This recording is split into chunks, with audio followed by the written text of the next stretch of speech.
Hey everyone, welcome back to another devlog. These last 2 weeks of development have been a bit scattered. It took me a few weeks of work to get the town to the point where it is today, and since then my focus has been a bit all over the place.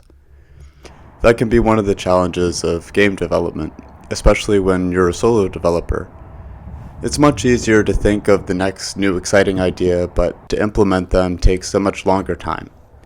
It's like you're always playing catch up, and it takes a long time to implement something large like the town in this instance. The whole time I'm still coming up with new ideas and tasks that I want to accomplish next. I do have a few tools that I use to stay organized. I like to use Trello, notebooks, planners, etc. Sometimes I find it's good to bounce around and work on multiple elements because eventually all of these elements will come together to make the final project. This last week I've been definitely bouncing around and dabbling in a few different areas of my future game plans. Firstly, something that has been bothering me for a really long time would be the appearance of the zombies. I don't think they look very much like zombies at all. And now this new version looks more like a zombie for sure. I didn't do the death animations or the attack animations for this new zombie asset, and I still like to add so much more variety, but this will have to do for now as I feel like there are much more pressing things to work on. I wanted to keep working on the interiors of the important buildings in the town, like the stores, the radio station, the police station, so on and so forth. I was able to make quite a bit of progress on the radio station, but I got a little caught up on implementing doors and interior walls. How the transparency works for the walls so that you can see inside the whole room, and the collision for the open and closed doors.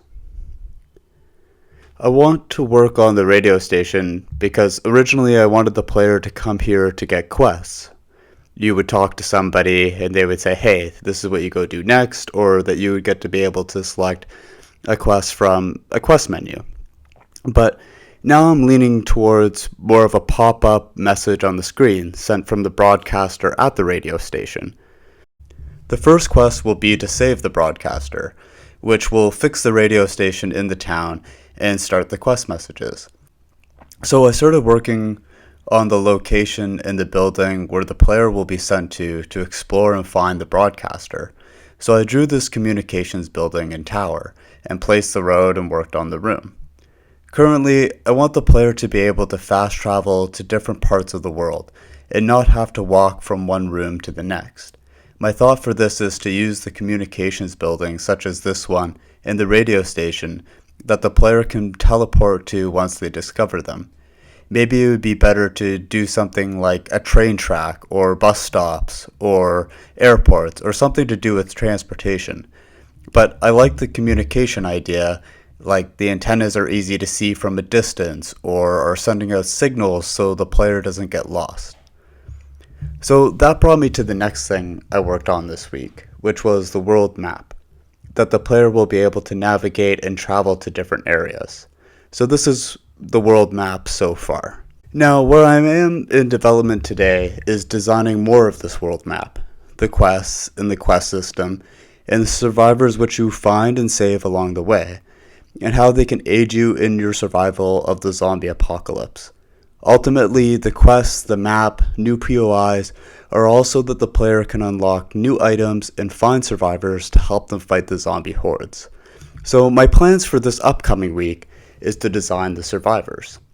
I feel as though that once I design the survivors, that the places and locations that you find these survivors will be easier to implement and where they are in this world map. So yeah, that's what I'm going to be working on next. So that's all for this video, guys. Thank you so much for watching. If you want to support the game, leave a like, comment, subscribe. Feel free to leave your ideas for a new survivor down below. And have a good one. Thanks so much.